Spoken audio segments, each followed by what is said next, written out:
So we were sitting at the wall, and we decided that we should start a gang. So we Googled. Yeah, I don't know. We were talking about something, so it was like, yeah, we should get a gang. And then I said, well, we should get tracksuits. So we got on Amazon and just Googled stupid tracksuits. Shooting with a camera. That's a Sony. No, that's Black Magic. Crazy, isn't it? It's kind of racist, don't you think? Sick. All right, that's here we go. This is gonna be a great episode. Are we rolling? Yeah, give her. All right. Well, welcome back to the Casting Cows presented by NAPA AutoParts for this one. Pretty cool, isn't it? We're sellouts already, eh? Yeah, that took like 7 episodes. My name is JC. I'm with Paul, and today we have the mother of streetcars in Fort McMurray. The mother. Yeah, that's how I called you. Because I got nice tits, or what? Well, you're into like literally everything: the drag racing, the drifting, like literally fucking It's a everything. small town, man. There's. It is, but it's not even a good argument because apparently in Cape Breton you're also everywhere. Because it was a small town too. Oh, so, fuck. I mean, I'm from the same town as close enough to the same town as Paul. Well, Yeah. You're from Sydney So, Mines, right? yeah. I'm from Sydney Mines originally, too. Yeah, but you're way younger than I am. Yeah. So I mean, like, back in the day when I was doing low motion stuff, it was Low motion, what's that? so low motion was the original import car club in Nova Scotia. Oh, okay. So we do Speed Sport in Moncton every year. We do Shediac Fun Run. We did a couple of fundraisers for the IWK and Antigonish stuff. Is it kind of like the FMDC of Yeah. Cape Breton? Yeah. Yeah. Okay. And Okay. at this time when he was doing this, I was probably 6. How old are you? Yeah, so I'm 36, turned He is 37 in old. May. So, Yeah. I mean, when I went to Speed Sport and helped organize it and did 2 booths, we did 2 booths 2007, 2008. Huh. And And that's in Moncton, New Brunswick. So we're near the French people. Very French people. And then I was involved with Volkswagen people. So, I mean, I spent time in Shediac doing MVOC, which was the Maritime Volkswagen Owner Club stuff. Why? So I did that I had a Rabbit. I had an 07 Rabbit when they first came out. I bought one. So what Murphy was telling me, you had so many like weird hobbies and like Oh, yeah. weird niche that you Trevor, Yep. Trevor and I ran into each other when he was doing musical stuff. really. He's like, I need a pair of Pioneer CDJs. I'm like, cool. I have a set in my basement. You can borrow them. I'm Your DJ Tokyo. yeah. I get involved in as many things as I can. I don't do Is it I the don't do a ADHD? lot of things 100%, but I'm like 40% involved in pretty much fucking everything. And yeah, 100% it's ADD. Oh, 100%. It keeps me amused. So where did okay, so for those who don't know, for like the first 2 years I've known you, I didn't know your first name. No, there's a lot of people that still don't, man. Okay, A lot of people where still did don't. Don't forget Tokyo his first name time to time. really? Where did your Tokyo name come from? Is there I like don't a cool even know. backstory? Yeah, so there was a whole bunch of us, and in the low motion days, a guy by the name of Boodog, which his name is Carter Ivy. He's in Edmonton now, but on a Thanksgiving long weekend, we decided to go out for supper with a bunch of the boys, and then they started drinking. Yeah. And of course, I don't drink, so I was the DD. And Did you never drink? never or- drank. Really? Never drank. So Okay. we ended up going all around the bootleggers in our area, and I think 3 bootleggers later, we had like probably 120 beer from the bootlegger, and oh yeah, it was a terrible time. There was snow on the roads. I had a Honda Civic. We were out doing handbrake turns, and this was before the movie or right around the movie Tokyo Drift. And So Carter just at the time was like, "I'm gonna call you Tokyo," because we were playing Need for Speed. Underground too. It was probably Underground 1. Underground 1. Holy fuck. And that was the first video game that had drifting. So he's like, I'm going to call you Tokyo. And I told him that was fucking stupid and would never stick. And 20 I years can later. remember in 2007, my first year at Speed Sport was when like Facebook just kind of came around. Yeah. And I got an email when I was in Moncton at Carter's aunt's place. My Facebook was suspended because my original Facebook name was Tokyo Collins, and that was racist. So What? Facebook's been on their racist shit since 2007. Are you serious? So I had to send a photo of my ID and then change my Facebook name because back in the original inception, They wouldn't let you. they closed my account down because of that. I was like, wow. That's crazy. Just for first time. That's insane. So did you always revolve around drifting, or is it just when you came up here? No, just when I came here. I mean, there is no drifting in the East Coast. At all? No. Well, it's No, mostly Hondas, isn't it? the closest you got to drifting on the East Coast was if you were involved in any of the DMCC stuff in Yeah, Ontario. in Quebec and Ontario Quebec. was big. Yeah. I never got involved in that at all because obviously that was way too far for us. Yeah. I got involved in 20. I guess my first one was probably 2010. Where you I just, went to like, a DMCC event that was at Stratotech Oh, really? when DMCC was in West Coast. Yeah, before the. And it was one of their last events before they shit the bed because they realized they can't make money off drifting. So I just went in the stands because I happened to be down visiting family. Yeah. And then in 2012, I bought my truck, and Murphy was like, I want to go drift in Penticton. He's like, do you want to take your truck? I'm like, all right, let's go. And since then, you And just since stayed then- around Spec D? Yeah. Yeah, so at the time it was Drift West. Oh, it was still Yeah, Drift. so it went from DMCC to Drift West, Okay. and then it went to, I guess it stayed Drift West for a while, and then it went Spec D. So did you right away, just because you told Murphy's Cars to the event, did Yep. you right away start working for Spec Yep. D? Or? Yeah. Well, so I've never worked for them. I've never taken a dollar from Just them. more like it's volunteer. 100% volunteer. I like to get involved. When I had a 2011 Subaru. I bought an STI when they first came back with the sedans. Mhm. So when I had that, I bought a Jeep. So I did a whole bunch of like off-road recovery and stuff up here because I enjoyed it. With Shane? Shane actually pulled me out of the woods one time at like 7 o'clock in the morning when we spent the night in the woods. Did you know him at that point? I met him when he came to rescue us out of the woods at like. we need to really- bring Shane. really Shane early in the is morning. hilarious Yeah, as I well. was just talking before. So actually, the guy who got our vehicles out was actually Dustin Stacy. So at the Really? time, he had an 86 Blazer on 44s with a 454. And we were at the backside of Abasand, all the way down to where the cut line is, where you would come out past the racetrack. Yeah. But if you were going down Abasand cut line, we were on the right. Yeah. This was the end of May because it was my birthday run. And I spent the night in the woods in Dustin a is Jeep such with a 5 gem. of us. And we messaged Dustin. Dustin came out in the middle of the night, like 10 and 11 o'clock. Got 3 or 4 Jeeps out and then broke the frame on his Blazer. No. So we ended up leaving my Jeep, Harley's broken Jeep, someone else's. Shane drove us back out to the roadway, and then we went back in the next day to go get the other Jeeps out. Did you ever do the off-road association that was up here? Or was that before your time? No, so I'm actually a moderator on the Northern Off-Road Society. Oh, really? Yeah. Yeah, so I kind of get involved in that. I mean, I don't do stuff anymore. I've still gone and pulled people out in my truck, but it's too big and too heavy.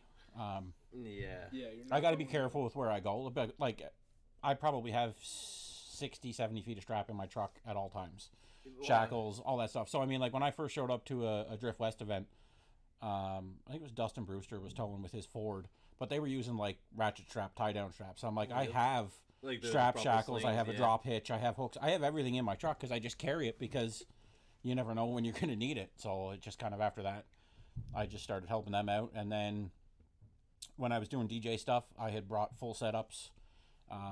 So I DJ'd a couple of their events. I did a bunch of the Drift for the Kids, the Everlasting Drift Authority, when they used to, Yeah. the Brown family used to do the fundraisers for Stollery. Do they still do that? No, they haven't done it in a while. The last one was probably 3 or 4 years ago in Wetaskiwin. Just because COVID, or I'm not really sure. Ryan that's a good Ryan cause. hasn't really drifted in a while. Yeah. Oh man, it was a great event because I mean they'd bring out kids from Stollery and have guest judges when they were sick children. So it was pretty badass. So for like the second year they did that, it was at Stratotech Park, and I brought down a full setup and DJ'd the whole event and had a blast doing it. Wow, that's sick. I just get involved in a bit of everything. Yeah, that's great. Yeah, I guess that's what. From What you say? starting people's cars when they're cold, like in the winter. Like, Yeah. Everything, Dude, man, you everything. you just post on like. Yeah, like I said, you're like the mom of everybody. Like you just take care of everybody whenever they're in strangle, or you just volunteer listen, your this time. dude saved me about an hour and a half down Highway 63 at Idiot. midnight one time. what happened with that? Like, what's the story behind Go that? ahead, Paul. Listen, so This was the third time, by the way. I had already told him, and I still tell him to get AMA. I still Oh, don't you have do? You still AMA. don't? It's the still don't most have essential things to buy No, whenever I you have a need to drift get car. AMA, okay? I will buy AMA after this episode. Promise. Okay? I want to see the receipt. Yeah. So, I had a 2012 Subaru Impreza. Mhm. It was back in the East Coast, and I was home on vacation and I planned on driving it out. didn't want to leave early. I want to stay home for a bit. So I found somebody that was flying. He was getting ready to book a flight to fly out. Yeah. And I was like, how about I just pay you and you take my car out? I'll pay all the fuel. So he agreed. So dropped the car off to him in Halifax. And I thought he was coming a bit closer, but he was going to Fox Creek. So Where's that? it's, Up by Grand Prairie. yeah. Oh, really? Oh, Yeah. Which, I mean, so- is close. I mean, in terms Wow. of 5,000 kilometers across the country. Yeah, Fox yeah. Creek to Fort Mac is piss all. Well, a hell of a Yeah. lot closer than me driving it out. But, yeah, he texted me. He's like, yeah, your car's at Fox Creek. I was like, oh, okay. I'll figure out a way to get there. Got a bus to Edmonton. My buddy picked me up in Edmonton. We drove to Fox Creek. I got in the car. Started driving back, and I kind of noticed it, like, immediately. Like, him and the guy that Matt Gentile came and Yeah. saved me, too. Matt took it up a dirt road for, like, 30 seconds. Was like, there's nothing wrong with the car. But, like, it ended up being tires. So, I had gotten tires changed at a shop back home before I left. Yeah? And he put 2 different Questionable. sizes on the rear. So But the other guy made it 5,200 kilometers across Canada. yeah, no well, issues. And didn't- and never but said the tires anything? were shot by the time I got here. They were shot. No. So, anyways, I'm coming down 63, and it just feels like it basically feels like I was mangying down 63. Like the whole rear end was just kicking out. And, it And just Buddy felt like I was drove all driving the way back from. Oh, yeah. Yeah, Yeah. so I'm driving down 63, but again, I made 63 with, like, I felt it a little bit, but I just thought nothing of it. But by the time I was going down 63 in a bit of a snowstorm, It was like. it was terrible. And, like, I was going, like, 20, and it was still felt uncontrolled. I was terrified. What did you do? You just So I picked up a basically, I trailer? pulled over. Yeah, I and went and called got him. Marty Frost's trailer. I called Marty. I'm like, I need your trailer. I gotta go save somebody. He's like, yeah, you know where it is. So I went and grabbed Marty's trailer. Went and grabbed Matt Gentile and went and got him. Oh my Yeah, god. I was like an hour and a half down 63. Well, every Right by time where you're- Conacher Algar is. Where Conacher Algar and Great Divide are. Yeah, It's about 130k south of town. Oh my god. Well, every time somebody's either in the ditch, I'm not gonna point fingers. Like, I still don't have a Talk by Tokyo sticker, so I'm doing pretty good. I don't either. Only because I probably didn't have any because you did go over a berm. I would never do that. that's a lie. The one and time that is that I- slandering. The one time I went off at Stratotech, he wasn't there. Are you serious? Yes. Buddy. Actually, did I go off? No, because I That's- wasn't there. You weren't off at Toronto No, Bash. I Yes, I got one on Dubé's car for you. Yeah, that's what I was gonna Yeah. say. The only time I got to talk about Tokyo sticker, I was in Dubé's car. Is there a backstory behind the Talk by Tokyo, or it just became? Nope, it was just funny. It was just funny. And what's her name? Name's blank me. Oh. She used to date Shawley, one of the drift guys. Anyway, Yeah. she worked at a graphic design place. I was like, can you make me a Tug by Tokyo sticker? And then she got the front end of a truck and vectored it, and then I just started printing all my own. That's fucking hilarious. So, Yeah, it's good times. why did you get into a neon? If you were around drifting and all that kind of stuff. Well, I had my Subaru, and I missed it. Was it? I missed having a fun car, so I had just my truck and a bike at the time. Yeah. And in end of 2014, probably, Wayne bought a ZL1 Yeah. Camaro when they first came out. So he factory ordered one from Summit, which was AMP at the time, and he had the neon just sitting. And my first winter out here, I lived with Wayne for 4 months till I got on my feet. So we actually did the fuel system, the motor, trans, turbo, everything in a storage unit in Gregoire, right behind where Reboot Racing Neon? is. Yes. Oh yeah. So what We- was done to it? Was it like Fully built motor, big fuel system, big turbo, big axles, everything. 2.24, 2.4. yeah, Yeah. right? Yeah, but it had Performance Auto Works block, had BC cams, all BC valve train, Wiseco pistons, BC Really? rods. Oh, I yeah. didn't know it was that bad. Like, Oh, yeah. Oh, yeah, it was fully did you built. ever dyno? Yeah, I made 450 on pump gas. 456 actually. Yeah, something like that. Really? I Is had it, that video on my phone. No, That was- 400 on pump gas, 450 on race gas on like 24 pounds. what did you do? Just drag racing, or did you Yeah. ever tracked it? No, That was- no, God, no. Didn't go around turns. Oh, not at all. No, that'd kill you. That dyno run was from Father's Father's Day Day car. car It was show. on a couple of different did a couple of different dynos. It just made noise. It was a fun car. it was Yeah, I just- remember. So it. Wayne had first it day just of sitting, and I was like, hey, I need to buy that because I'm terrible with money, and it seems like a good idea. So So you just bought that, and now you jumped into Malibu. yeah. And Yeah. what happened for because you rolled it, or Yeah, just so, hit the well, pole? I always like Malibus, and Chad Watkins posted that one for sale. Oh, it and- came from Chad. Yeah, so Chad Watkins had it, within 48 hours of it being up for sale. Daddy Cal bought it, because he knew I wanted one, and he knew that I was looking to sell my Neon. So Daddy Cal bought it, stored it at his house until I was able to sell my car, and then I bought it from him. Really? Yeah. Oh. So then it just became a bill on Kyle's channel? Well, or? and then originally we're like, I wanted like a 500 horsepower car. Yeah. And that It just kinda snowballed from there. That snowballed majorly. You're probably close to double that. Yeah, probably. Well, so on the eBay turbos, on the stock motor, it made 855 and 989 torque on a mix of pump gas, race gas with meth. Jesus Christ. And that's with single digit timing coming up through to try and keep the rods in it. Because it made 900 foot-pounds of torque at 4,000 RPM on stock rods. 3 or? Yeah, Gen 4, 5.3. That aluminum. L33, Gen 3.5. Oh, okay, gotcha. Yeah. You got any scare with it, or Anyway? any scare, like with the block, or no? Nope. Just ended up with a bad luck. What happened? Just your spacers, or? Yeah, broke wheel spacers, broke the studs, and lost the wheel. I thought I dropped the drive shaft, and then the car just started to skate, and it went into the ditch and hit a light pole. Flipped on my side. And I had just picked up my 65-year-old father at the airport. No, Yeah, on the so- same run. So if it had been, and you know what, straight up, like, I wasn't driving like a dickhead when it broke, but when I turned on to 69 from the highway, I gave it a poke first, second, third, so you can imagine You the could have speed been there way... at 18 pounds. And then, yeah, I left the lights by the Chev dealer, and I clicked second gear, and I thought it dropped the drive shaft, and then the car just went skating on me. Holy fuck! Did you end up injured at all, or no? No, we walked away perfectly fine. No scratch. Dad got a smash in the face from a socket that was on the floor, but other than that, we walked away fine. And I used my AMA to tow my broken car home. And it didn't cost me anything. Look at that. Idiot. But you didn't roll, right? Or The rolled on my side. oh, you rolled? Yeah, the car came to rest on its side, so it was up on the side, and we had to get pulled out the driver's side window. Holy fuck! Was it cage? No. No. No, you don't cage street cars. Oh. I'm too fat for that shit, man. Debatable. The Yeah. words from the man himself. You Yeah, don't it cage should street it cars. should have a hoop in it, but Did you do it on the new one? no, No. no, and now it's got bigger turbos and a built motor, so it probably even more should have one. Yes. It's probably even It's sketchier. definitely But... north of 1,000. Huh? It's got to be north of 1,000. I hope. Well, when we turn it up, I hope so. What the same setup or No, so now it's Summit rods, Forge rods, pistons. on the L33? Yeah, but it's a 5.4 now, technically, I guess. 30 over 5.3. And instead of a True North Turbo Custom 67s. How do they run? Do you like them? They're fantastic. I talk with Nick a lot. Nick is like very he's really passionate about it. Which Yeah. which him is what you and need to Kyle, be, but yeah. like everything Nick does is data based. Oh really? So like we looked at draggy 60 to 130 times because I didn't really have anything based on it, and the True North turbos are so much better than the VS Racing yeah, well, yeah. that I had on the car. Mhm.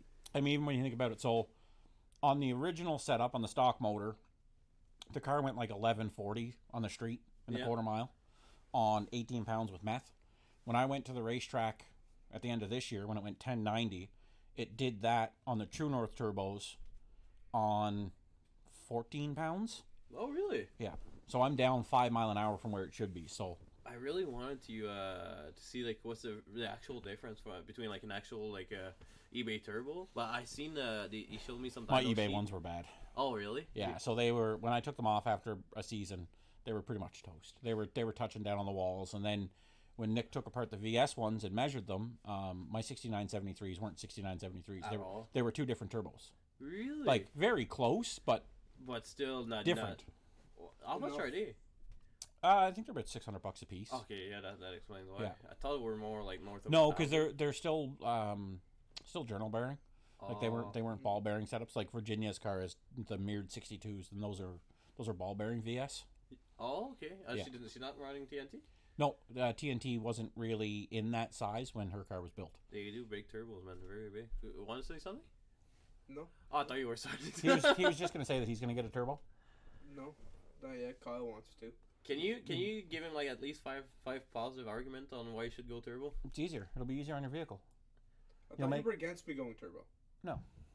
See, Everybody's trying to get you to go turbo. It's Actually, like you know what? it's- Don't go turbo because you spent way too much stupid money on shitty headers that don't fit the way they should and won't work for a turbo kit. Told you from the those beginning, things are terrible. run a truck or manifold, flip them, and then just dump it out the bumper. It's I can't bumper dump. We can't dump it out of the bumper. There's no way that a truck header doesn't fit turned upside down. Ask Kyle, they don't fit. Turned upside down? We tried. Is the frame is Kyle that? have one on. Yeah, we can get one on flip. No, it's my mounts, man. My mounts are dog shit. What Is are that they? the Are they actual sickies? reason? CX Racing. And the headers are the same too? Headers are CX Racing too, and like the things clash. They don't work CX together. Racing was Shitland Honda. Like I 20. know, man. Oh god, Paul. But listen, like the thing is, like when I first started building the LS swap car, at the start, I said, "This is going to be a budget build." I bought a couple of budget things and then just threw the budget out the window. My car was a budget build too. Yeah. What do you mean it's a budget thing? How much was your intake? Well, that's around when the budget got thrown out the The window. budget got Like I bought my mounts, and like the only thing I planned on spending big money on, well, not even big money, but my dash plate. That was it, because that was $2,000 to a dash plate. Is it a Collins plate on that? No, it's a PMC? NPC. PMC, yeah. Yeah, PMC. Yeah, PMC. NPC? No, No, PMC. PMC. I'm all messed up. Yeah, PMC a dash plate. But you, So- you definitely should, because after that you can just, like, if you want to go run a little bit higher, you're a turn of a button, right? We're at the point right now where we know the car runs, so I might as well Just Just finish it and drive it. Yeah, just finish it and drive, and we're like getting much closer now. I mean, honestly though, you make enough. You'll make enough power. You can compete in Spec D with 350 horsepower. 100%. Yeah, 350 to horsepower, 400. 350 pounds of torque. Jesus. Yeah. You'll be fine all day long. 350 Yeah, I to mean- 400 is a golden Yep. mark. You When- don't burn too much tires. When I you called can Colin, which you directed me to Colin, when I talked to him, I told him goal was around 400 horsepower. Yep. And he just gave me a list, said buy this stuff, and Who's Yeah. calling? Colin from RPM Colin in Richter. Lethbridge. Richter. Richter. Colin Richter. Oh. I think I might have sent it to you, or it was posted a little while ago. He's got a blue and gray single cab short box Chev 1500. Oh, maybe. It's got like a 427 blueprinted motor. It's got an 80 mil turbo on it. It runs deep 11s on a street tire On the street tire. on pump gas. Oh my god. It was a frame off build truck. It's absolutely incredible.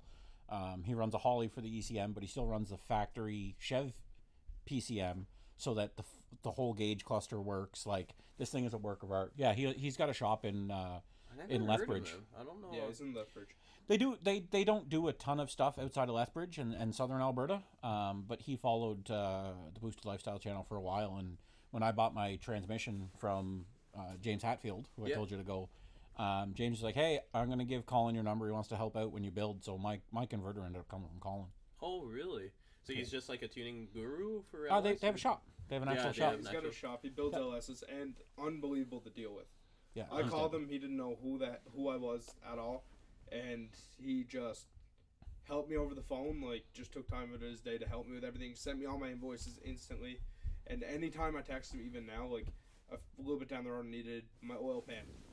Like within 20 minutes, I had it like shipping on the way. So like, are you like built to rev high or no? The BTR top end in it? Yeah. So It's you all have BTR tuning top. it? 70, and everything. 72, 7400 RPM. Yeah, Kyle said I should be fine around 7,500 to 8 grand. That's what Kyle said. But that's where a dyno sheet will come in, because there's no sense in spinning your car to 7,500 RPM if it doesn't If make you power don't sack need- yeah. 64, right? Exactly. So tune it on a dyno, see where it makes power, and then keep it there. Yeah. But Alright. I'm on trunnion kit, chromoly push rods, dual valve springs. Yeah, so same shit that's in my motor. You wouldn't know. Was Kitchen Aaron the door always again. like the top guy in Spec D? No. So when I first started coming around, it would have been Alex Lee. Alex. Oh So yes, yeah. Alex- You went to FD, didn't he? Yeah, so Alex Okay, Lee yeah, ran yeah, FD. He got his license through DMCC. He had a Cressida, the older square body kind. Then he went 81, Kinda like JZX, Kalen's, JZX or- 81, kind of like that style.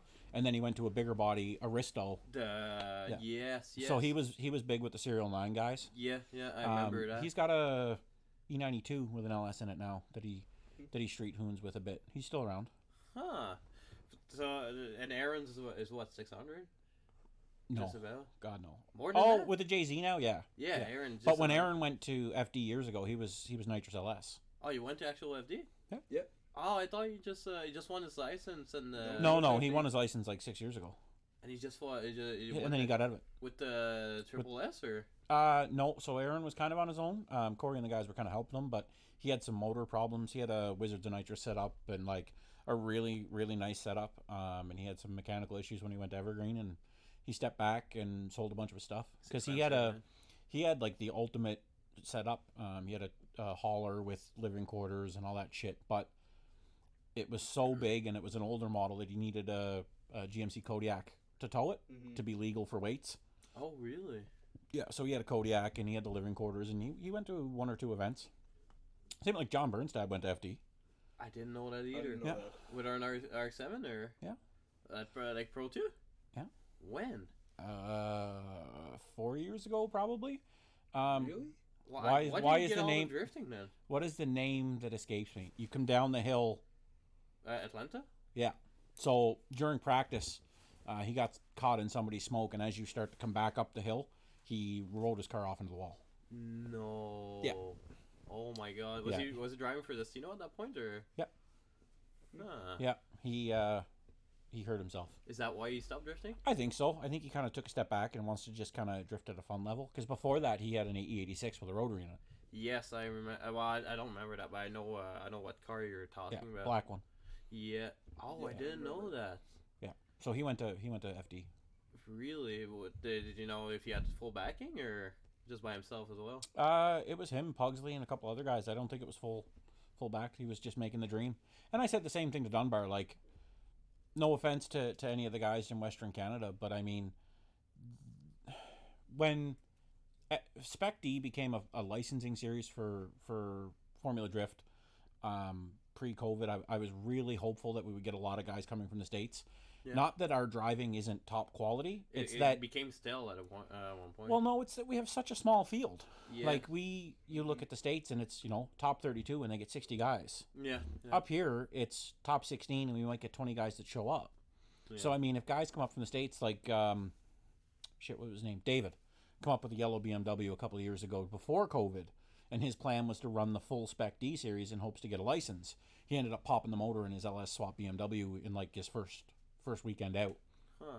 But his plan was to stay in Canada, just keep his car in Canada, and fly back and forth. And he was going to run our series with the hopes to get a license, just to be able to go do FD. Because I mean, you're not going to be competitive. I know that FD is changing their rules for Pro 2, where you can't have a pedal box and you can't have a rear mount rack because they're trying to keep They're trying to keep pro cars out. But unfortunately, nobody wants to build a car for Pro 2. the B series that can't compete in the A series, because your whole point, if you're taking it seriously, It's 'cause you're is trying to win go- B and move to A. But Yeah. I mean, for somebody like Mark, the experience, it would cost him probably $20,000 to go to an event by the time everything's all said and done, or to do 1 or 2 events. But it's an experience that you'll never get. I mean, you guys are headed down to watch Formula Drift this Yeah, year, we're leaving this week. and that's an incredible opportunity. So I can't imagine actually running an event. Okay, so the backstory behind that is we were about to put the gears and try to do an actual season. We know how much it's supposed to cost, and Mark, like, it's not a big secret. Mark is financially very good. Like, he's good. He's smart with money, right? Yep. And Well, he Mark's works his bag off too, he right? work his bags off. Yeah, that's how he became like financially stable. Yep. And Mark said to me, if you can find like half the budget, I'll throw in the rest of it. But COVID happened, and we're Yeah. not able to actually do it. Yeah, it makes everything difficult. And I mean, it's even worse for us because I mean, we're 5 hours to Edmonton, we're 6.5 hours to Calgary. Yeah. The nearest track to us, if you were to try and make it go, would be to get to an Evergreen event, right? And then try to do Pro 2 at Evergreen, see what it's like, see what the driving's like. But the biggest part for a lot of people, and the biggest thing that Mark has going for him, is that his shit is reliable and he knows it inside and out. Mark's Because cars need a seat minimum. time is the most important thing, and I've told you that especially on your for first a long time. especially on your first year in FD. any year. That's all you want to do is just have as much experience as you can get, because then after that you know what your car needs for the next seasons. You know Yep. what I mean? And Mark has the most, like I keep saying, Mark has the most reliable setup ever. It's an LS that doesn't make that much more than stock. Yep. With a stock trends. But it has a great power band. It's wicked. You ever? Well, I guess you don't drift, but I drifted Mark, and you tap it and you're sideways, and Mark's- Because his super power easy. band is super useful. It's insane. When I drove Mark's car, like, first, like, 2 minutes was like, I was like, oh my god, I don't know how to drift.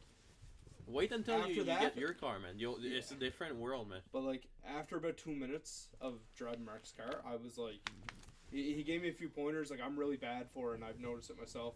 I feather the throttle way too much. Yeah. I'll come like all the way off. Like Mark was like, don't do that. Stay on it a Stay- little bit. Don't come off. And as soon as I started doing that, like man, that car's Whenever it you handles so good that Yeah. Whenever you go drifting next, try to make it a focus to your point. To just always stay on the pedal, but just like slightly go up and down. Like never really like give shots. Just feather it super slightly, and then because all you do is you just take grip out of your car whenever you Yeah. floor it. You know what I mean? So you're just playing with the grip. So whenever you start understanding that, you'll be able to go chase people very. Or very, you keep very your close. foot in the throttle and you left foot brake so that your nose dips and dives in, but you Yes. stay on throttle and make smoke. Yeah, like but- this season's gonna be more learning how to get more technical at my driving. I mean, I've really only been drifting for Mhm. just over a year now. Like last summer was my first summer actually drifting. Mm-hmm. So now that I kind of know how to slide around a bit, I want to learn to get more technical with. And you were doing great. Like When by the the end left of the foot brake and season, stuff. like you were like I could see your learning just go shooting all the way to the roof. But another thing that I want to touch this on FD. A lot of people think it's just like logistic wise, but whenever you go to FD, you need another spare. You need a spare angle kit. You need spare this. You need spare that. Mhm. It costs a lot of fucking money, man. An angle kit is what, $2 to $3 right now. Yep. So who knows like how many arms you're gonna break. Like there's not just the fact that we're like 12 hours from the border up here. Yep, give or take. 12 to 14 hours. And also making sure that a lot of the stuff on your car, like you might have to change some stuff around to make sure you can. I know Mark's car is set up for it a lot right now, but within that, if you do need to change something, make sure you can do it quick enough within that 5-minute window, right? Well, Like, it's not even the change stuff, and Murphy's had the conversation with you, and I'm all for people that want to get into drifting and do something different. But it fucking sucks. I went through it with Murphy where he run the Doug Vanderbrink angle kit, and when he hit the walls at Castrol that day, we're like, okay, here's the last knuckle, like press a new bearing in. The only way to get more knuckles now is you need to buy 6 because the guy won't do a run of 1. It's not an in-stock part. So one of the big things, and it's nice now because it's becoming more and more chassis, and you know you can get the WiseFab stuff for a lot of shit. You can get all kinds of different angle kits. Is having a chassis that is readily available for parts. Like look what Shane's doing with that GTO. He's converting it to S chassis front parts, so that when he breaks a coil over, he can pick up the phone and call somebody, and you don't have to get something custom fab, right? So it's yeah. the ability to be able to run and race is the same. But I mean, even from drifting, look at No Prep Kings. You know, Jeff Lutz shows up or Swanstrom shows up. They have a $75,000 American Noonan Hemi sitting in their trailer with another Pro Charger, Just another what it- transmission. So I mean, they're $150,000 sitting in the trailer at the race, and they're ready to swap it out. Like, Yeah, 100%. Yeah. motorsports is the worst financial decision in the It's world. ridiculous. It's insane. But that's where it becomes to the point that you need to make your car as easy to work on as possible. My like half my bumpers are all held up by zip ties. There's not a bolt on it because I know if I go in the pit, I just fucking rip off my bumper and that's it. That's what you need to do. You know what I mean? And that's why everybody years ago, like in the West Coast out here for the Spec D style and the Drift West, is guys started to see people that had factory rear bash bars, and you tag yourself on the wall, and all of a sudden you now got to cut the whole ass end of your car. Whereas if you cut it while it's still square, put a tube rear in it, you can go smash that thing off a wall all day long and it replaces, No right? problem, Like yeah. Jesse built that one for Ryan, or it's replaceable. And then you'll see a lot of guys, they'll run like bolts to shear so that it shears the bolt instead. It's all meant to be Yes. good, because if you take a factory mounted bumper and, you know, put your quarter over rear fenders on it, you drag that bumper, it's going to try and pull that rear quarter panel off because it's designed to keep the occupant safe and Yeah. crumple itself on the outside, right? 100%. That's why like I Shit ran. gets expensive. Huh? That shit gets expensive. Oh, it's insane. That's why, like, I'm a big preacher of no fiberglass. Like, even if I do have fiberglass fender. Okay, look at that. It depends. I if you run- learn to work fiberglass, like Murphy's a fiberglass guy. Yeah, but it sucks to do, man. Imagine you go every time you go to an It's- event, you gotta fix your bumper. It's not that bad. Why not just run like something that's like KBD that you can just jump on it, and it's not as good Because looking. they fit worse. They fit worse. And you can't just grind the corner off it to make it fit. Like Yeah, I but said, it's when your Murphy car. had his full body kit shit, he did body work in school in New Brunswick many moons ago. Oh, I don't know. Oh yeah, but he's really good with fiberglass. Huh. Because fiberglass, all you got to do is mat it from the inside I and know, then but- spray the outside. I know, but Like you can literally rebuild a bumper in an afternoon if you split it in half. Yeah, but you ever done fiberglass? Yeah. It sucks, man. It's does. it's brutal. I like the idea that Click Tuning came out with that kit that Ophir's buying, where Which one? I think he's buying Click, Yeah. but the front and rear bumpers are actually 2 pieces. Oh, really? Yeah. So if you like drag your rear bumper along the wall and you shatter it completely, you don't need to order a whole new rear bumper. You just need to order 1/2. Oh, that's... And it's As long as they do it right, and it looks pretty good. and Like, it's there's a few sturdy. cars- Because I mean, look how many years Marco drifted with his 180, and the front bumper would always just wag in the wind. It's got to be That's- mounted good, and that's the problem when you that's what take I'm stuff worried out, about right? now. Because That's- the second side of it is body kits look cool, but as you guys are seeing and going with the livery stuff, drifting is coming back to being flashy and good looking. Mm-hmm. Thankfully, missile cars are becoming less and less common because there's nothing stupider than somebody having a missile car who doesn't have a real car. Yeah. And it just, like, no, it's not a missile, it's a piece of shit. You have a missile car. Your real I car is have just a not missile built car. yet, Yeah. but it's still shit. It's cool to have a missile car whenever for practice, or in the winter, whenever Yep. you don't care and you 100%. just, this is cool, but I take kind of pride of my car. It's got Yep. it's weird. Like I Do you? it doesn't look like it. 100% he does, and you can see it. But I mean, like, there was a couple of years ago that I can remember in the Drift West days, like, having conversation with guys. It was like, okay, like, this is the first practice. The competition is tomorrow. We hope that you all have bumpers on for competition because you're supposed to look like a car when you get up there, right? It's If it comes off during the first qualifying or the practice in the morning, Yeah. don't hustle. But if the practice is the day before, you should be a Able full to- car by the next day. Because you uh, need to look like what you're supposed to be, just the way NASCAR runs all their shit, right? the Reed brothers, Carl and Jeff that are in town. Yeah. So they both They're run from NASCAR, Nova Scotia. right?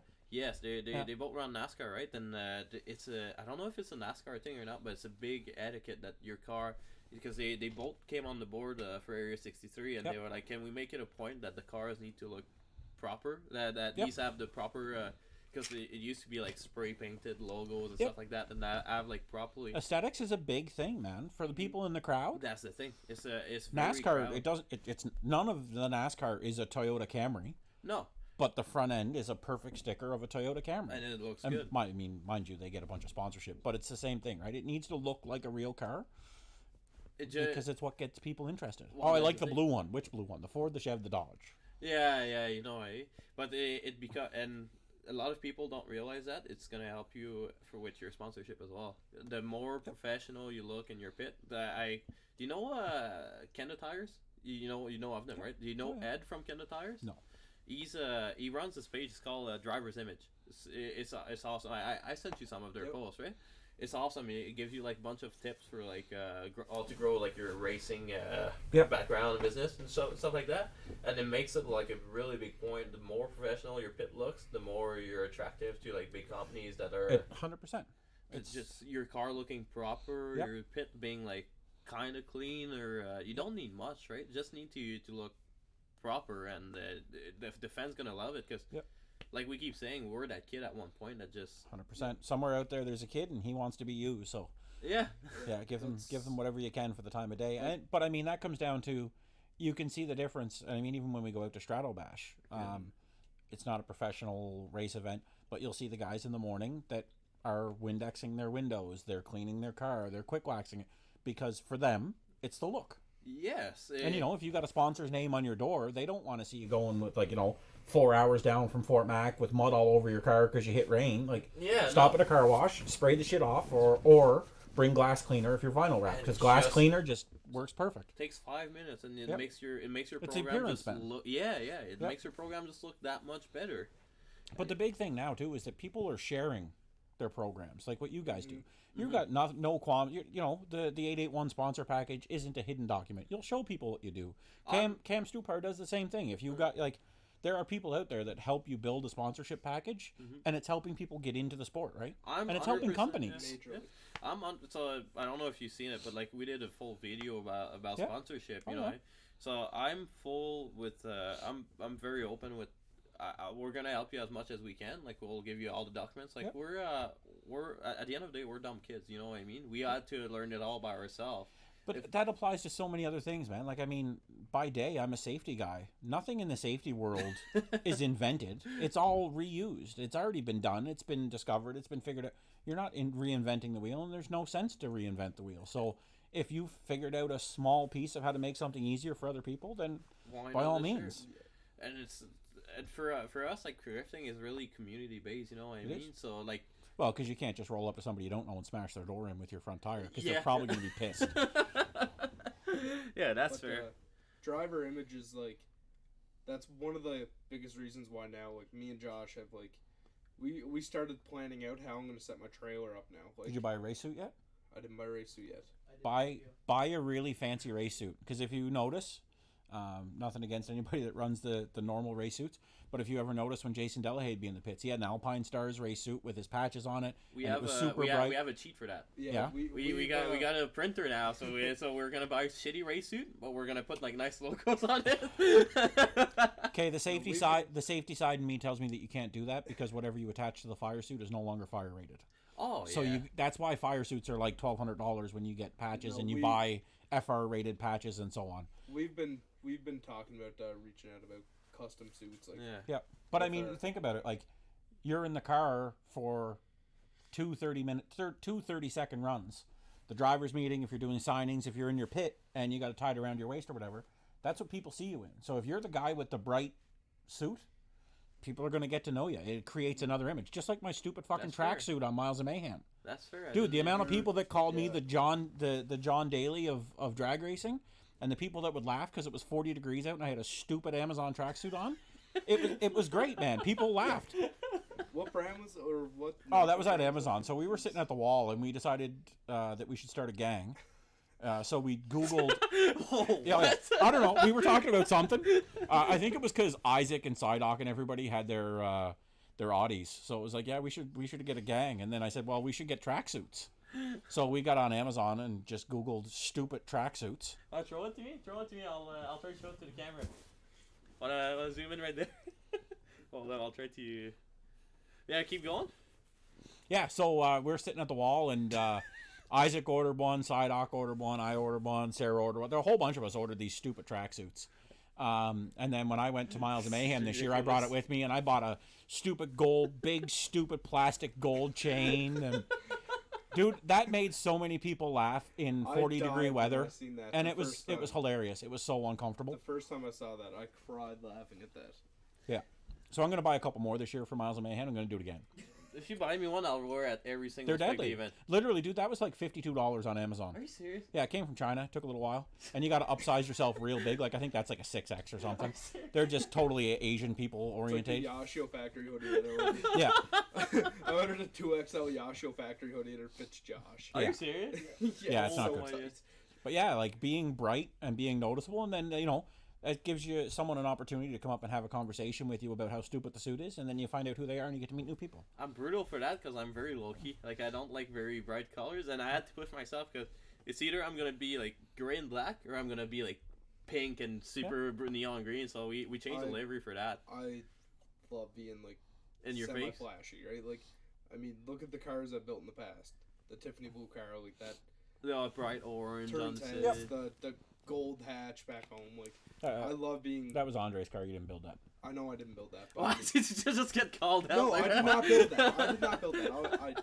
I bought that car. That car is way well known. That was built by Andre. Which That one? car was well known way before I His was current into cars. K-swapped hatch. Andre from Extreme Automotive in New Brunswick, Shediac, New Brunswick, built it. Funny story about that. He worked with Surge, and so the low motion setup when we used to go, when we did speed sport, Surge, which owned the body shop called Henry's, Yep. in New Brunswick. And do you remember when Castro built a top tuner Solstice, a top tuner Sky, and then they were fully deckled out Castro? Anyway, they were built by Surge in New Brunswick. Okay. and that's Andre worked with Serge. Oh yeah, yes. You mean the drift cars? Nope. But because they did. I'll send you those, photos later. Huh? I'll send you photos later. But Okay. it was basically Castrol's show cars that they toured around with hot chicks. But they I were thought built they in used New that for Brunswick. drift car as well, didn't they? No. But I think I know which one you're talking about. Did Yeah. you ever hear the story about the first time Kyle went to World Cup finals? Yeah. And with my car? Did you hear about that? What? With your car. Well, it revolves around my car. So, Kyle's at World Cup finals. Him and Kent. Sexy yes, Kent. with Kent, and Sexy Kent. he's just watching. It wasn't like competition day or anything. I don't think, but everyone was running. I don't know, but he was there and he's watching. And he starts talking to this guy that's sitting next to him, and Buddy, I guess, was talking about the turbo Hondas that were coming up to the line, and Kyle just nonchalantly said, "Oh, I got a friend back in Fort Mac who he loves turbo Hondas. And they had already talked about being both from Canada, and this guy said he was from the East Coast. Yeah. So Kyle goes, "Oh yeah, my friend back in Fort Mac, he likes turbo Hondas. He has a turbo Honda back in Nova Scotia, blah blah blah." And so Kyle starts flipping out my Instagram and shows the guy the picture. It was Andre, the guy that built my car, and he's like, At World Cup final. He's got a Corvette now, though, because he he's does have a smartened up. Corvette now. Yeah, It's- but Andre was like, Andre was like, "You know the guy that has that car?" I was like, "Yeah." Andre was like, "I built that car."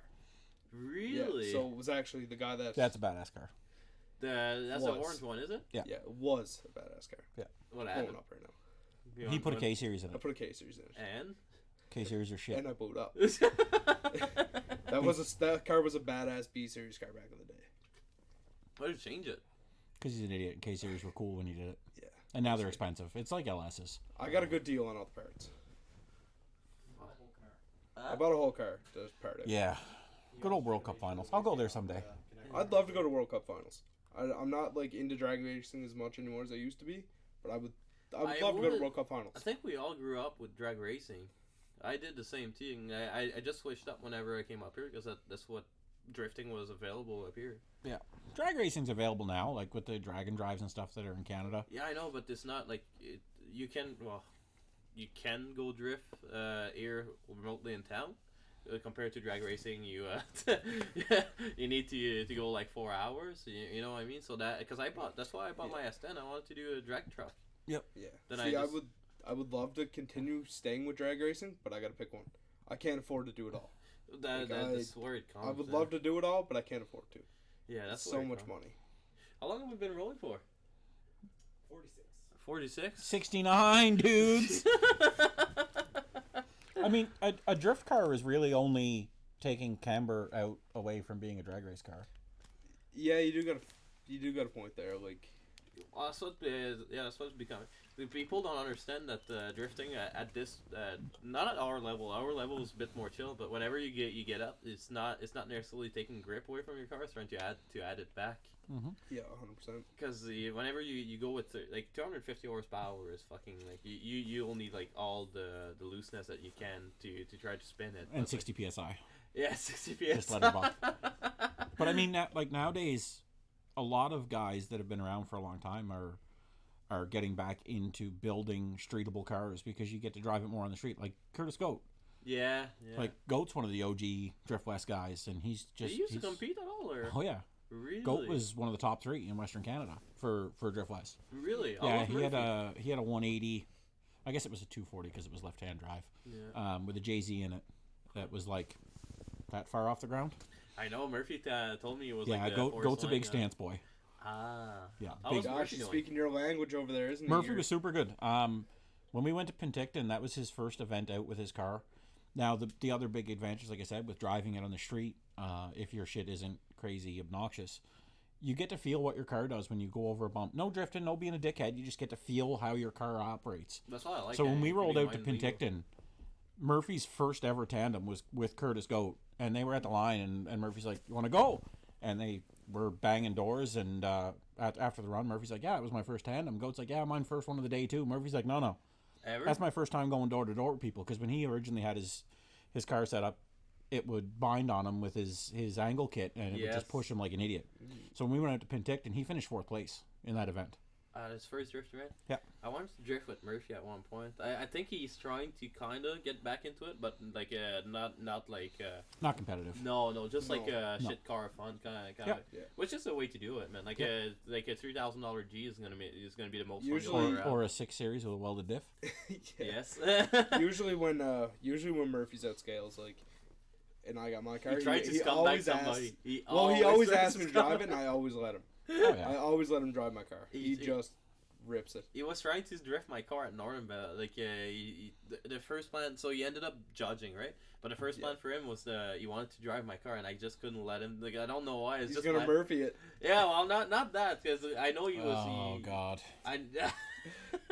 Whose car did he Murphy at scales not that long ago? It was like in the last summer or two. I don't recall him Murphying anyone but You his know, own car he Murphy. twice in 2 days. No, he Nope. broke Stu's. Yes, it was Stu. Oh, yeah. Stu's car just breaks all the time. That's all I they know do. it's an LS car, but So did Murphy explain to you what actually happened and why his car got destroyed? No. So he had a built motor, and the built motor let go like 5 minutes into Penticton.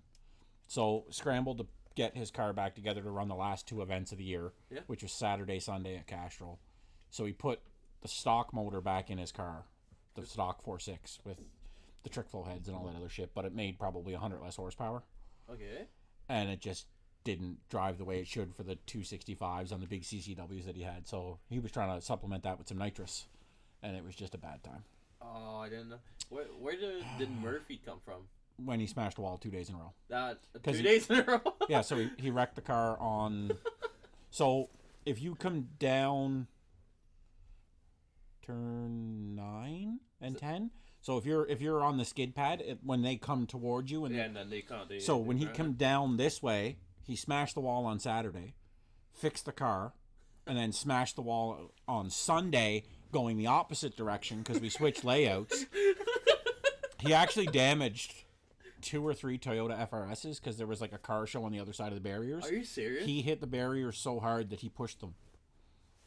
Oh. Minor damage, but like he hit How fast hard. was he going? He was probably top of second, so probably 70, 80 kilometers an hour. Jesus Christ. And he got out under the marbles farther out, and he just didn't have any more power to keep going, and it just flung him into the wall. There's a picture somewhere of Murphy standing on top of I his know. car. I remember that picture. Yeah, that was the end of that chassis. Like the There strap it were was. cut there. Yeah. The whole car just was destroyed. Is that why you stopped drifting? I think you realized how bad of a financial decision it was.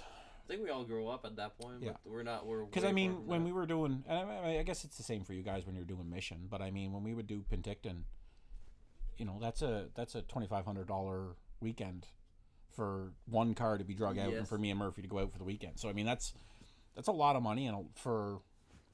A lot of people don't realize that because like it's fun whenever you live in Edmonton. It's easy to always go to the events, but for us, it's every time we leave Fort Mac, it's 25 to $3 grand. Yep. Per Well, fucking so driver. at the end of last year, when I took my car to the track, because fuel prices were crazy, we took Kyle's enclosed.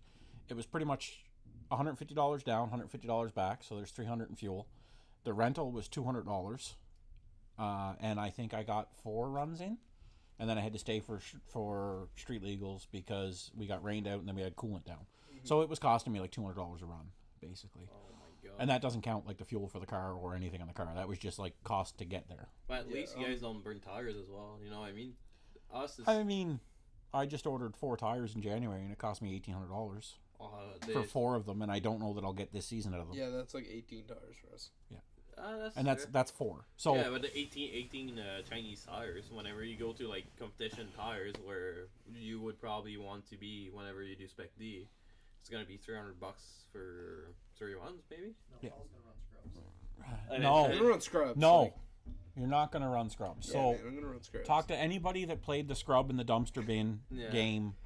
One of the biggest things to having a consistent drift car is having consistent tires. No, I'm only a scrub at scales kind of guy. That's Yeah, it's the perfectly same fine. thing. I even whenever even when I don't compete and I just go with mission just for fun, I run like proper tires just to. So when we've done Strato, when I do Strato and RMDC, but only Strato with the G, the shit car, and mainly because it was also a last minute decision for me to go, I ran scrubs there, but they were still like kind of okay. Like, they were. Well, They weren't like dumpster tires. It's not so bad to run scrubs or worn tires, but the big thing is that you get 10 laps on a set of scrubs, and then you put a new set on, and it's a different tire, different compound, different tread wear, different 100%. size, and you're learning your car again for 2 more laps, right? 100%. And I mean, you pay $250 for 2 tires from Zestino, ish. Probably not $300, $150 tires. Yeah, $300. So I mean, you think of what would happen if you were in Mission where there's a wall, and you put your foot into it because you need that little bit more grip, and then left foot brake to get your nose in, and it doesn't do it, and you just pung your car off the wall for the sake of $300 tires. Yeah, the thing is, I'm not knocking on Zestinos. They're great tires for what they are. They're getting more expensive now. They're getting more expensive. So for me, I was at that point that I can still run Zestinos. I'm gonna pay like $30 more a tire, or I can go run like Chinese tires that are gonna be like $100 flat. You know what I mean? Yep. And like, but you know what? That's fine. If there are $100 left, just buy 40 of them. Yeah. And make it so that that's your only tire. So there's no difference. So like I said, I'm not against dumpster diving. Yeah. I'm against having a different compound, Tire. different make, different model, different tread pattern, different size, different sidewall. All of those different things that are going to change. No, 100%. And like that's why I like with. So, well, you probably know them InGen tires, like those old Chinese tires that you get.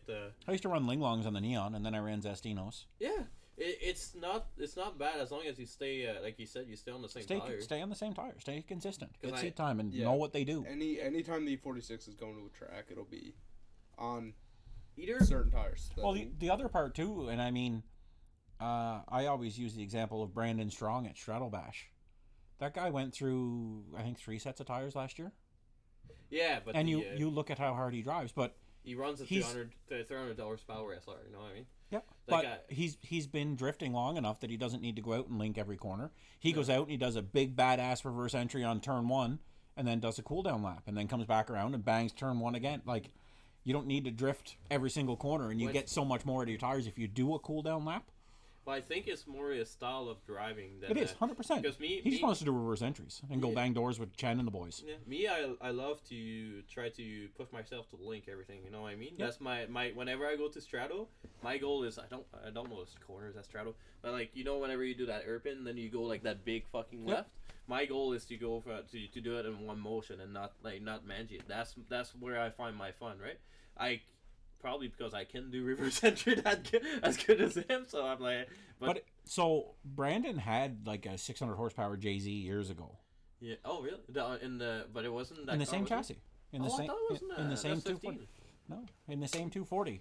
I don't know the backstory, but when I chatted with him, and from what I had heard at the time was, he went to Japan and changed his mind. Did Ibizu and learned from a lot of the guys that you don't need 500 horsepower. All you need is a 300 horsepower SR, and you learn to drive anything. And that's why I love when I see people drifting like FRS BRZs, because if you can drift with 100 horsepower, you can drift with 300. 100%. And the FRS BRZ is our generation's 886. Yeah. Like those 4A GDE or whatever the hell they were in the 886s, they made no power, but they were great chassis, and it was a great seat time car. But that's why, like, I didn't go up power just to feel cool. Like I was at 250 horsepower, you know what I mean, and everybody around me were at 400. I was able to follow up to a distance and scale. Like I can catch up the guys because I'm very aggressive how I chase. Like I can chase him up until the pole, and then I can stay with them. But I can't. I don't have the immediate power to be able to follow them the whole way. You know what I mean? But that's only half of drifting. The other half of drifting is they've got to follow you. Yeah. So like, crap, I don't know what year it was. Anyway, me and Sidoc went to a Spec D event, and an NACA 18 won the pro event because it was raining. Yeah. And nobody could chase the guy, but the guy was used to driving a 100 horsepower car, and guys would gap him to the point where it was almost an inactive chase, but he was still engaged. And then they'd try to chase him, and they just would spin. That you can't. So you can have as much horsepower as you want. You only get to lead one run. You've got to follow the next. Yeah. So if you can't get behind a 300 horsepower car, and you're constantly surging back and forth, it does you no good. Yeah. That's where it comes in with steady throttle. It's easier to chase a car that's less power than it has more power, 100%. If It- you're well, smart about how you chase, But it's hard to chase a low power car with a high power car. Yes. You've really got to learn partial throttle and yes, if you're smart about how you chase, you can like with Yep. a horsepower car. My thing is not that I'm trying to be like I just want to be on the equal field. Whenever I go like to competition, I want to be Yep. like have a fair chance. You know what I mean? I don't want to start with deficit. no, and I mean that's where the importance of a spotter comes in, because if you're first on lead run, your spotter needs to be telling you he's going to gain on you here, so you need to be very careful, and you can dip here, and that's the importance of having somebody that knows your car and knows everybody else's car, because they know how Whenever that person's about to come into you. I don't usually spot because I'm usually busy in the pit, right? But we ran one spotter short at Mission, and I filmed First year or second year? It's this year. Okay, yeah, not the first year when I called Mark and said you need to protest that call. No, not that one. And Mark was mad afterwards because he didn't look at the video. Then he whenever he looked at it, he was like, I should have protested that. That was a little bit heavy, but it's But it is what it is. It is what it It is is. what it is. It's part of the experience. You know what I Yep, mean? It's 100%. never. It's sometimes going to go your way. Sometimes going to go the other body's Yep. way. It's But that's part of the reason that Spec D took Formula Drift's tax to protest. to protest. Yeah. Was because before that, like I can remember the previous year, people would protest things, and it was like, that's not even close to a valid protest just because your grandmother in the stands said that her little boy did better. No offense. So it puts something on the line for people. You don't do it unless you're sure of it. Yeah, we should have protested it because, like you said, it was It was 100%. pretty clear whenever you looked at the footage that.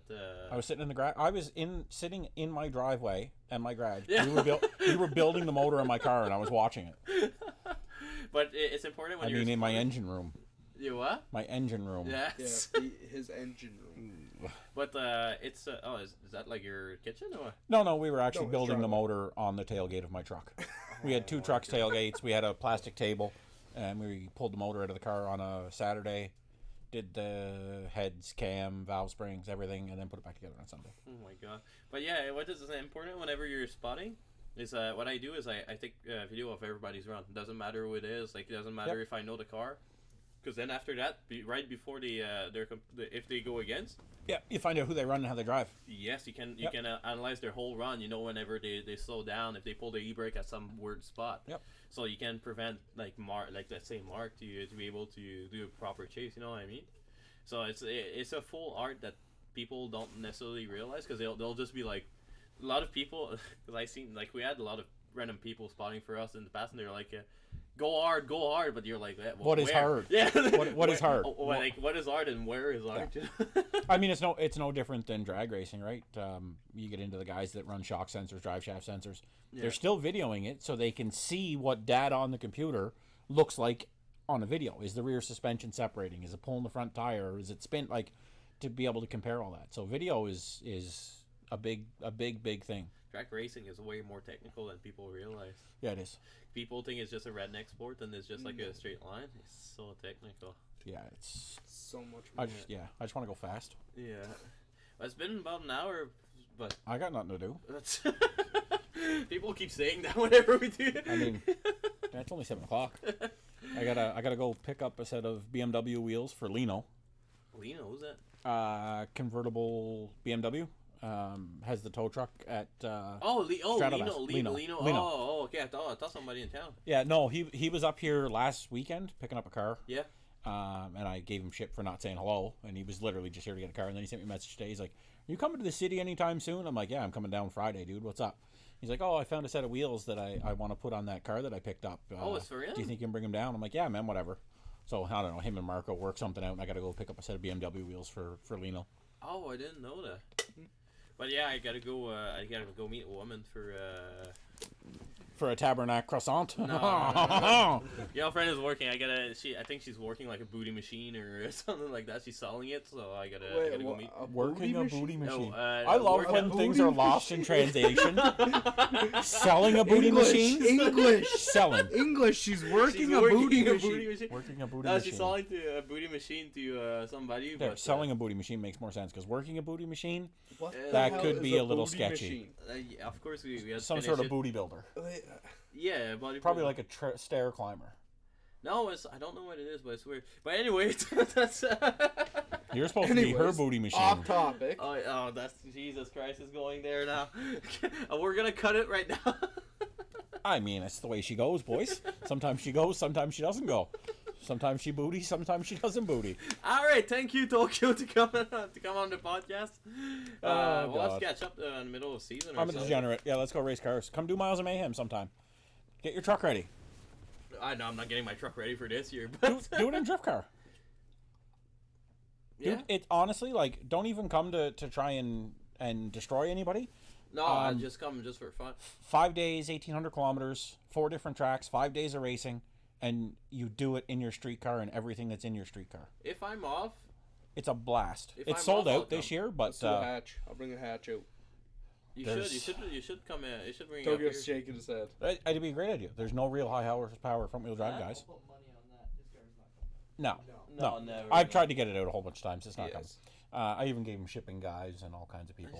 But it's if just not this good. if my car is ready, It's drag and drive is a whole other animal, dude. Anybody can run a 11-second pass, but to do it 4 or 5 every days day in a row, yeah. and that's I'd be down. I'd be down to at least spectate, or I'll bring my car down. I don't care. I'll just it's a blast. It's come and fun. But thanks for coming by, dude. And thanks again to NAPA Fort McMurray for all the equipment. That's I wish that everyone could see behind the camera, but that's Yeah, kind of one day impossible. Yeah, we'll, Trevor's got some pretty fancy shit. it's pretty I crazy. wish we could show you behind the camera what we're looking at, but I mean the camera's recording, so we can't really show the camera. But I mean, you got a camera that has a camera. yeah, we do have a camera that has a camera, but then there's another camera. This is another camera. Yeah, there's too many cameras, but thank you for listening or watching, I guess. And Watching and listening. It depends on if you know. Tokyo, I fucking hate you. Can we just Hey man, you've done well. The microphone's on the right Listening way and with the watching, directional. It depends on if you want to see him. Fuck this podcast. Is he gone? Is this Go still- sell that booty machine.